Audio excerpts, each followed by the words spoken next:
सेना में भर्ती होने के लिए 4 से 5 साल तक खूब मेहनत करते हैं और ये मेहनत सिर्फ एक सरकारी नौकरी के लिए नहीं होती। यहाँ पर कंसिस्टेंसी को मेंटेन करने के लिए एक जुनून का होना जरूरी है, क्योंकि आने वाला टाइम ऑटोमेशन का ही होगा, जहां पर लड़ाइयां जवानों से ज्यादा टेक्नोलॉजी से लड़ी जाएंगी। बेरोजगारी का आंकड़ा हमारे देश में बढ़ रहा है, इसमें कोई शक है ही नहीं, ये हम सभी जानते हैं। लेकिन फौज कमाई का जरिया नहीं बन सकता, ना ही फौज को डेमोक्रेसी से चलाया जा। हाँ, इसमें एक बात जरूर है कि सेना को एक बार उन कैंडिडेट्स को जरूर कंसीडर करना चाहिए जिन्हें सिर्फ कॉल लेटर्स का वेट है, खास करके एयरफोर्स में।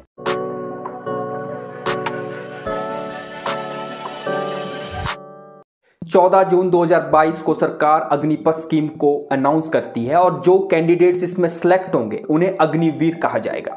लेकिन देश में प्रोटेस्टर्स पब्लिक प्रॉपर्टी जलाकर या नुकसान कर अपना विरोध जता रहे हैं।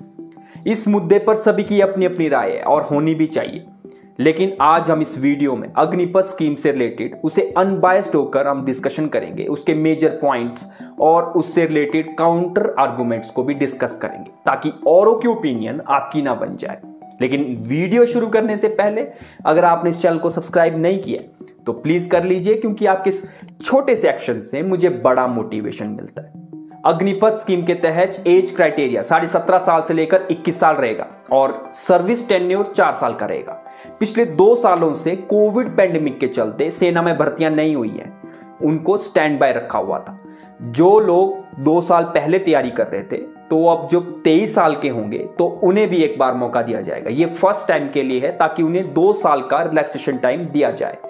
इसमें सेवा निधि स्कीम के तहत 4 सालों में अग्निवीर की सैलरी से 5 लाख काटे जाएंगे, जिसमें सरकार अपना 5 लाख ऐड करके 4 साल बाद अग्निवीर को विद इंटरेस्ट तकरीबन 11,71,000 तक देगी। जो अलाउंस बाकी डिफेंस फोर्स को मिलेगी सेम अग्निवीर के लिए भी होगी। बाकी जो अलग है वो है अग्निवीर को अपनी इंश्योरेंस के लिए किसी भी तरह का कंट्रीब्यूशन नहीं देना है, जो लगभग 48 से 50 लाख का बीमा होगा। 4 साल के बाद इसमें सिर्फ 25% अग्निवीर ही परमानेंट कैडर में आएंगे, बाकी 75% को स्किल डेवलपमेंट का डिग्री या डिप्लोमा दिया जाएगा, जिससे वो बाद में आगे बढ़ेंगे। जो लोग परमानेंट कैडर में सिलेक्ट होंगे उन्हें 4 साल बाद सिर्फ 5 लाख और उसके ऊपर इंटरेस्ट ही मिल पाएगा। उसके ऊपर सरकार अपना कोई योगदान नहीं देगी। जो लोग 4 साल के पीरियड के बीच में ही छोड़ देंगे उन्हें 5 लाख में से जो उन्हें सैलरी मिल गई है उसे काट लिया जाएगा और यहां पर भी सरकार अपना योगदान नहीं करेगी। परमानेंट कैडर के लिए डिफेंस फोर्सेस का डिस्क्रिप्शन रहेगा, जिसमें 25% मैक्सिमम क्राइटेरिया रहेगा। मतलब यह है कि 25% मैक्सिमम है, इससे कम भी हो सकता है। इस स्कीम के तहत अग्निवीर को कोई भी पेंशन, महंगाई भत्ता, ग्रेट्युटी या फिर कैंटीन जैसी फैसिलिटीज नहीं मिलेंगी और इसके साथ साथ उन्हें एक्स सर्विसमैन जैसे फायदे भी नहीं मिलेंगे।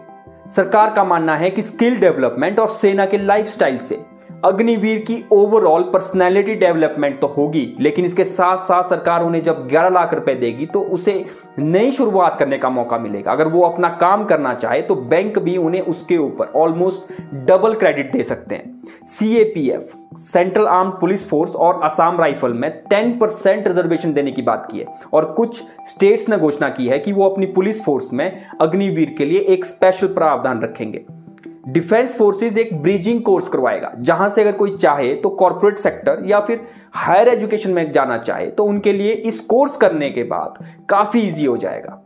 अग्निपथ स्कीम को लाने के 2 बड़े कारण हैं। एक तो सेना की जो एवरेज एज है 32 साल, उसे घटाकर 26 तक लाना है, और दूसरा है पेंशन का बजट, जो इस वक्त डिफेंस फोर्सेस की सैलरी से ज्यादा बढ़ गया है। अगर वो पेंशन का बजट डिफेंस इक्विपमेंट पर डाइवर्ट किया जाए तो वहां से डिफेंस ऑटोमेशन को बढ़ाया जा सकता है।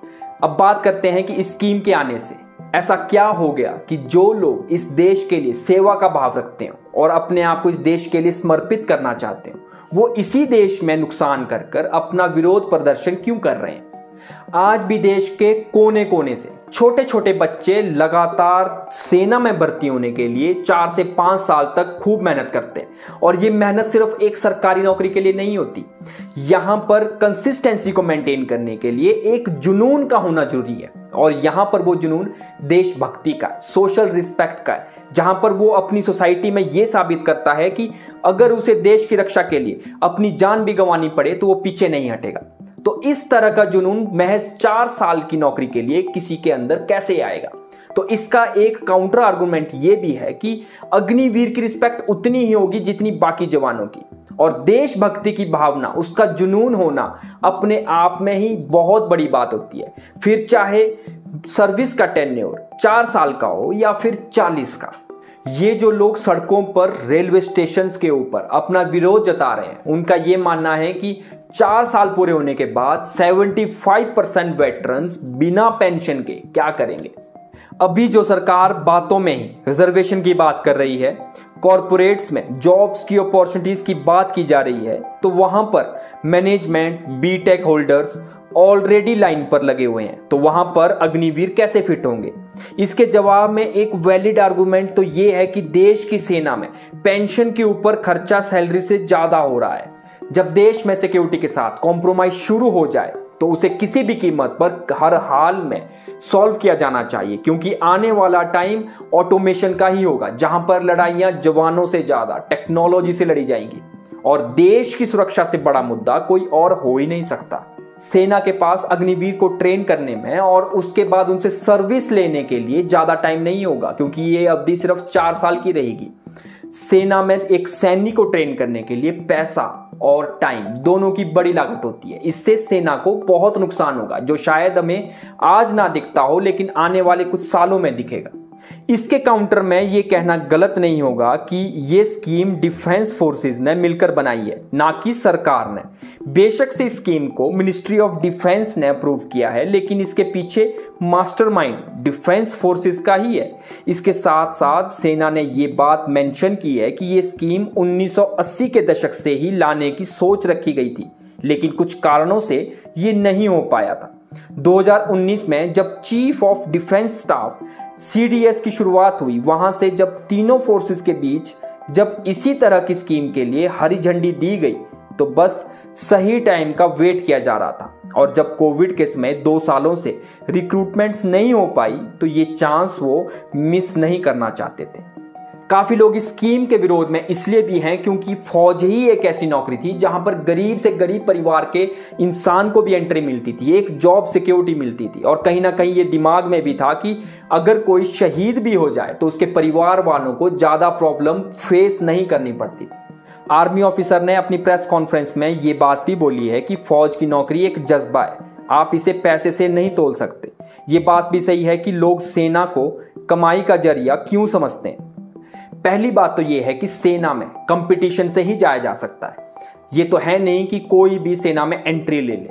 अगर बात 4 साल की नौकरी की है तो यहीं से आपके जज्बे का, आपके जुनून का पता चलता है। बेरोजगारी का आंकड़ा हमारे देश में बढ़ रहा है, इसमें कोई शक है ही नहीं, ये हम सभी जानते हैं। लेकिन फौज कमाई का जरिया नहीं बन सकता, ना ही फौज को डेमोक्रेसी से चलाया जा सकता है। जब देश की बात आती है तो हर बात देश के बाद ही रहती है। अगर आपको जॉब ही चाहिए, आपको नौकरी ही चाहिए, तो आप देश के बाकी डिपार्टमेंट्स में कंपीट करके नौकरी ले सकते हैं। अगर इन लोगों की बात करें जो तोड़ फोड़ कर रहे हैं, तो आप इसे इस तरीके से समझिए कि जिसे फौजी बनना है उसका गोल सिंपल है, जहां पर उसमें तैयारी करते हुए देश की सेवा के लिए एक जुनून पैदा हो जाता है। लेकिन उस तैयारी में उसके परिवार वाले भी हैं जो एकेडमीज में लाखों रुपए खर्च करवाकर उनके फ्यूचर को सिक्योर करना चाहते हैं। फिर नौकरी खत्म होने के बाद एटलीस्ट पेंशन का आसरा भी रखते हैं। और अगर किसी कारणवश कोई शहीद भी हो जाए तो परिवार को सरकार एटलीस्ट जरूरत की फैसिलिटीज दे ही देती है। लेकिन जब नौकरी ही 4 साल की होगी तो कौन सिर्फ कोचिंग के लिए लाखों रुपए खर्च करेगा? तो इसमें वो लोग हैं जो एकेडमीज चला रहे हैं, और कुछ पॉलिटिकल पुश भी है जो ऐसे काम कर रहे हैं। लेकिन सबसे बड़ा क्वेश्चन ये है कि देश की सेना में ऐसे लोग कैसे आ सकते हैं? ये जो भी डिस्कशन हम कर रहे हैं, इसे न्यूट्रल होकर, अनबायस्ड होकर सोचने की जरूरत है। क्योंकि जब भी देश में किसी बदलाव लाने की बात होती है तो हम सुझाव के लिए सभी खड़े हो जाते हैं, सभी आगे आते हैं। लेकिन जब इंप्लीमेंटेशन होने की बारी आती है तो हम ऐसे ही पीछे हट जाते हैं। वैसे तो हम अपना डिफेंस बजट यूएसए के साथ कंपेयर करते हैं जो हमसे तकरीबन 10 गुना ज्यादा है, लेकिन जब वो भी इसी स्कीम की तरह अपनी आर्मी को कम करना चाहते हैं तो फिर हम पीछे क्यों रहे। फिलहाल हम इतने इजी वे में इस वक्त किसी और देश के साथ कोई कंपटीशन नहीं कर सकते। इस स्कीम से हमारा बजट भी एडवांस टेक्नोलॉजी में लग पाएगा।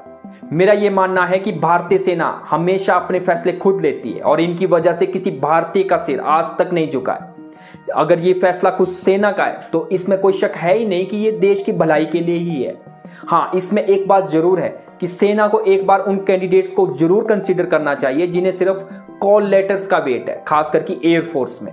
और बात रही पेंशन की, जब इस देश के ऊपर शहीद होने वालों को पेंशन नहीं है तो इस देश में किसी को भी पेंशन नहीं मिलनी चाहिए, चाहे वो फिर वो पॉलिटिशियन हो या कोई ब्यूरोक्रेट। आपको इस बारे में क्या लगता है, कमेंट करके जरूर बताएं। और अगर ये वीडियो आपको सही मायने में इंफॉर्मेटिव लगी हो तो वीडियो को लाइक एंड शेयर करना ना भूलें। जय हिंद।